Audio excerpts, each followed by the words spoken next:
Avec Lint, nous avons la possibilité de piloter la tête vidéo, soit en créant des marqueurs sur une timeline, et on voit que si on clique, on accède directement donc au contenu précis de notre vidéo, et vous avez vu qu'on peut faire donc un rollover indiquant le contenu de notre point, soit en créant donc des marqueurs de rubrique, et si on clique, on accède aussi donc directement à un endroit précis de notre vidéo, soit par clic, soit par rollover.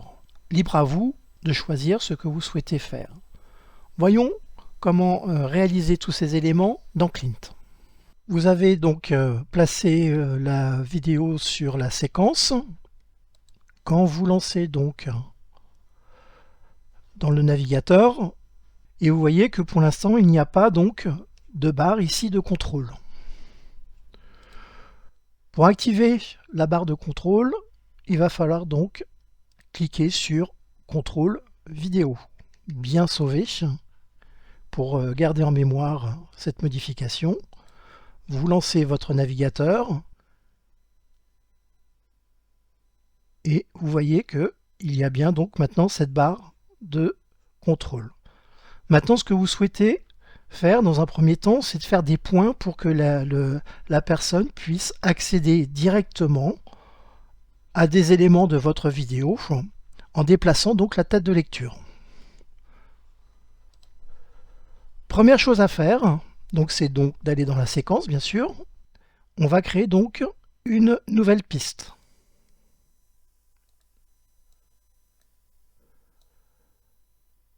À l'endroit où vous voulez que par exemple la personne se déplace, pour accéder par exemple ici au faisant, vous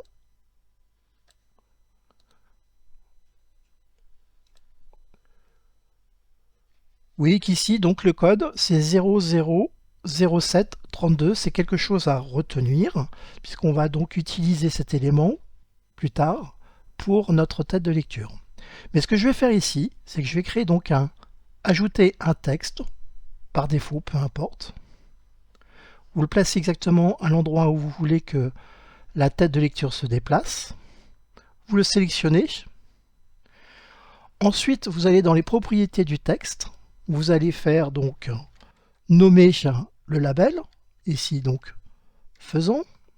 Vous n'êtes pas obligé de modifier le texte puisque on va le faire disparaître pour qu'il ne s'affiche pas. On s'en fiche donc des positions et du responsive. Par contre, il faudra aller donc dans lien et vous allez donc créer un marqueur et vous allez mettre donc le label faisant. Donc vous allez faire pareil pour tous les marqueurs que vous souhaitez mettre en place. Donc vous placez votre tête de lecture, vous demandez d'ajouter un texte par défaut, vous déplacez donc l'élément pour qu'il soit exactement à l'endroit de la tête de lecture. Vous allez donc dans la propriété du texte lien, et vous allez donc demander de créer un marqueur, et là vous mettez donc renard. On n'est pas obligé donc de modifier ces éléments-là, puisque on va les faire disparaître. Donc je vais utiliser éventuellement donc l'outil pour régler la dimension de ma timeline, et je vais faire un marqueur qui soit un petit peu plus loin. Voilà. Donc sur la piste, je crée un élément texte par défaut.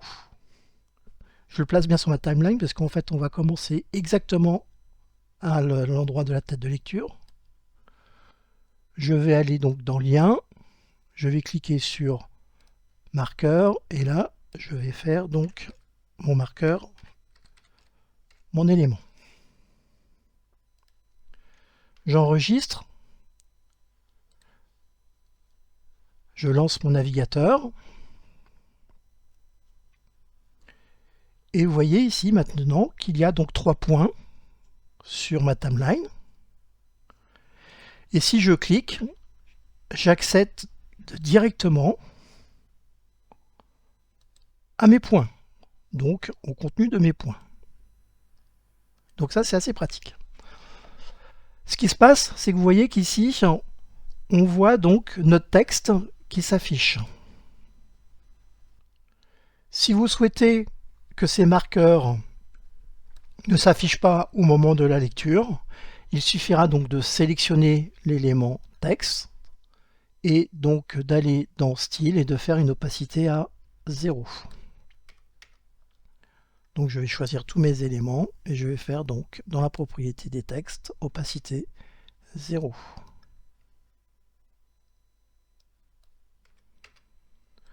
Donc je sauve, CTRL S. Si je lance maintenant mon navigateur,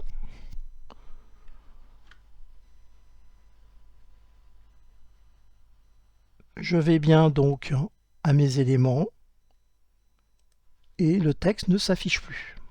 Maintenant, vous souhaitez avoir des éléments menus qui vous emmènent directement à un endroit précis sur la tête de lecture. Donc, première chose à faire, ça va être donc de créer des textes. Donc, libre à vous, hein, après de modifier les éléments de votre bouton, de votre élément bouton. N'oubliez pas de régler votre responsive web design. Hein. Donc si mes boutons ici sont plutôt à gauche, donc je vais plutôt effectivement donc bloquer mes éléments à gauche. Et si je veux qu'ils soient bloqués par rapport en bas, je vais donc bloquer mes éléments donc par rapport à mon élément bas. Si je voudrais qu'ils soient bien alignés, identiques, hein, je modifie les coordonnées directement. Voilà, donc là j'ai bien réglé donc mon responsive. Donc taille proportionnelle, réglé par rapport à la gauche, toujours bloqué à gauche et toujours bloqué donc en bas. Donc maintenant, pour déplacer la tête de lecture, on va sélectionner donc notre bouton, ici faisant. Je vais faire un clic droit, éditer les interactions. Et ce que je vais demander, c'est que quand on clique, ici, mais ça peut être en rollover, hein, ça peut être tout ce que vous souhaitez, moi je préfère que ça soit cliqué, je vais demander que le player control va donc à ma valeur que j'ai repérée ici, donc ici, donc 000747. Donc je vais taper ici 000747. Je sauvegarde. Et je vais faire pareil pour tous mes boutons. Je déplace ma tête de lecture pour renard. Je note ici donc le code. Donc 01 05 22. Je choisis mon bouton renard. Je fais un clic droit, éditer des interactions. Là, je voudrais que ça soit par rollover, par exemple. Donc, je choisis rollover. Je vais donc demander que le player control, d'ailleurs, il n'y a que lui, se déplace à 01 05 22. Je n'oublie pas donc de bien mettre 2 points entre les minutes, secondes et les frames. Et je sauvegarde. Je vais faire pareil pour le chevreuil. Je déplace ma tête de lecture. Je vois que je peux m'avancer un petit peu. Je note le timecode ici, donc 01 48 54. Je clique donc sur le bouton chevreuil. J'édite les interactions et là je vais demander que ça soit par clic. Donc qu'est-ce qui se passe quand je clique sur cet élément? Je vais donc prendre mon player control, et je vais lui demander donc d'aller à 1 minute, 2.48 secondes, 2.54 frames. Je sauvegarde. Donc je J'enregistre mon projet, je vais vérifier maintenant mon élément. J'ai toujours mes points qui me permettent d'accéder directement donc à mon interactivité. Si je clique sur faisant, je vais bien sur le faisant. Si je passe en releveur, je vais bien sur renard.